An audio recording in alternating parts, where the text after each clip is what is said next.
Okey, jadi pokok bangun-bangun. Pokok bangun-bangun ni guna untuk orang yang batuk tak nak baik-baik, yang sesama tak nak baik-baik. Okey, tengok ya. Saya bagi kucing pun juga.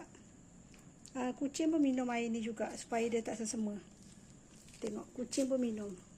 Kalau kucing siapa yang batuk yang sesama tu, bagi je minum air ni. Saya ramaskan daun tu dekat dalam air kucing. Kucing ni okey, tapi kena bagi selalu lah. Tak bolehlah bagi sekali je nak baik kan. Macam tu. Okey, ni berubat cara tradisional lah untuk kucing yang kena sesama batuk tu.